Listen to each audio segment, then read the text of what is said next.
3, 2, 1, open the door. Assalamualaikum warahmatullahi wabarakatuh. Kembali lagi di channel Sharing Saham, channel tempat belajar para pemula. Oke, video kali ini sedikit berbeda dengan video-video saya sebelumnya, di mana video kali ini saya memberikan sedikit refreshing ya, untuk merefresh biar tidak bosan, tidak monoton. Di video ini saya mau sharing informasi, sharing pengalaman terkait pengalaman saya mulai dari mengenal investasi pada umumnya sampai tertarik dan passion di dunia pasar modal atau investasi di Indonesia, di mana ini sangat penting bagi generasi kita, bahkan bagi semua orang di Indonesia, jika ingin memberikan kontribusi kepada diri kita, keluarga, maupun ke sebuah negara. Untuk mengawalinya, kita bisa lihat negara-negara superpower ataupun negara-negara maju itu nilai atau kontribusi investornya lebih dari 5% dari rata-rata jumlah penduduk. Amerika, Cina, beberapa negara Eropa gitu. Sedangkan menurut data, kalau nggak salah, mohon dikoreksi, jumlah investor yang ada di Indonesia ini bahkan kurang dari 2%. Tolong tulis di kolom komentar ya jika saya salah. Jadi seperti itu teman-teman. Salah satu indikator negara dari berkembang menjadi maju adalah jumlah investor itu lebih besar.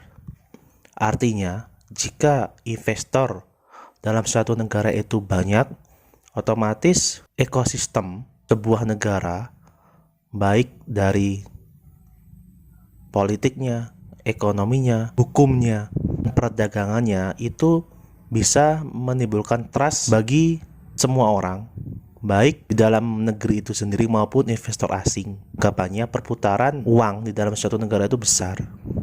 Seperti itu ya skema umumnya. Video bincang saham episode pertama ini saya akan mulai dengan awal saya tertarik di dunia pasar modal atau bursa saham, dimana pada saat itu ya, di tahun 2017 awal bulan Maret, saya memutuskan untuk terjun sebagai investor di pasar modal. Saya mendaftar di salah satu perusahaan sekuritas. Namun sebelum saya memutuskan hal tersebut, mungkin kurang lebih 1 bulan 2 bulan saya search ya, saya cari-cari info baik di internet, media sosial terkait investasi di dunia pasar modal. Di awalnya saya hanya mengisi waktu kekosongan, mungkin dengan baca-baca buku, sosial media, berita di internet. Kemudian tidak tahu kenapa, jadi saya orangnya itu cepat bosen dan ingin mendapatkan hal-hal baru yang bisa mengimprove skill saya gitu. Ceritanya seperti itu. Jadi sebelum saya lanjut, saya flashback sebentar ya di masa kecil. Jadi pada saat saya SD dulu itu atau SMP gitu ya, setiap saya pulang sekolah itu saya nggak tahu kenapa tertarik membaca berita ya. Di dalam berita itu kalau nggak salah sore ya, jam 3:30 atau jam 3, beritanya itu ada teks berjalan atau running text yang di bawah layar itu ada hijau merah dengan harga-harga yang berbeda gitu. Waktu itu saya nggak tahu apa-apa, cuma saya tertarik aja. Kok bisa harganya tiap saat berubah, naik, turun gitu. Kemudian di SMA saya masuk ke jurusan IPS, di mana fokusnya adalah di ekonomi dan akuntansi. Ekonomi secara makro gitu ya. Dan akuntansi itu mungkin cara membaca laporan keuangan secara sederhana. Passion saya untuk menekuni di bidang ekonomi itu lebih besar. Dan saya waktu itu berpikir, hal apa atau usaha apa atau investasi apa yang fleksibel, tidak terikat sama waktu dan tempat, dan bisa dilakukan di mana saja, kapan saja, dan modalnya itu bisa recehan gitu ya. Nah dari situ saya baca-baca, ada beberapa pilihan gitu ya. Pilihan pertama adalah emas. Kita bisa beli emas baik secara fisik maupun online. Tapi kalau kita beli emas itu kan minimal kalau nggak salah 1 gram.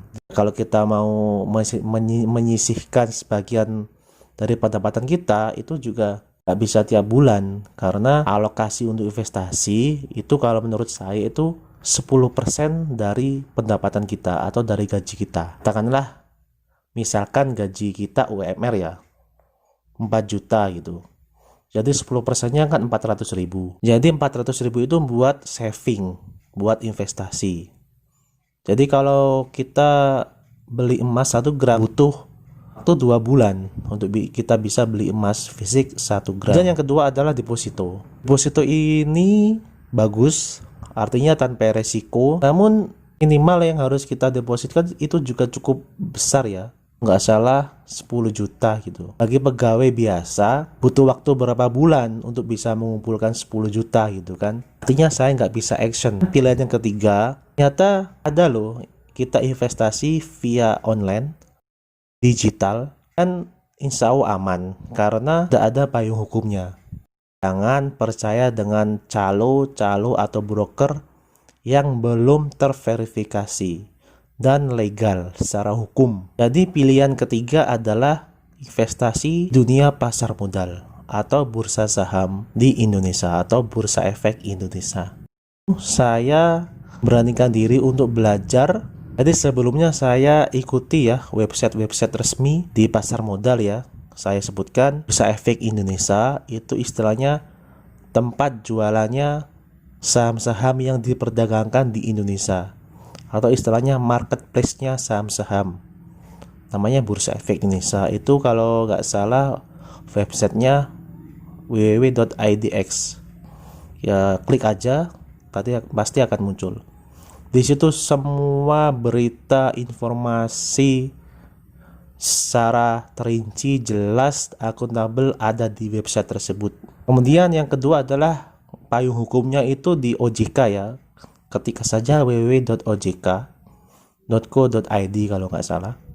Itu adalah mengenai peraturan payung hukum tentang investasi, keuangan, perdagangan yang berbau dengan investasi keuangan ada di situ. Yang ketiga itu saya menemukan sekolah pasar modal gitu ya. Jadi Bursa Efek Indonesia itu dengan tagline-nya yuk nabung saham, dengan gencar yang ditujukan atau difokuskan pada generasi milenial, itu mengadakan sekolah atau pelatihan gratis basic 1, basic 2 di setiap provinsi. Jadi tempatnya di kantor Bursa Efek Indonesia cabang di tiap-tiap provinsi. Seminar tersebut saya mendapatkan lebih lagi informasi dan lebih yakin lagi bahwa ini adalah satu-satunya investasi saat itu yang sesuai dengan profil saya. Dari saya mengikuti sekolah pasar modal tersebut, saya memutuskan untuk saya daftar atau registrasi di salah satu sekuritas. Jadi teman-teman, kalau kita mau beli saham gitu ya, misalkan saya mau beli saham BCA, kita tidak bisa beli saham langsung di BCA, gitu tidak bisa. Jadi harus ada broker istilahnya atau perantara yang menjualkan saham BCA tersebut.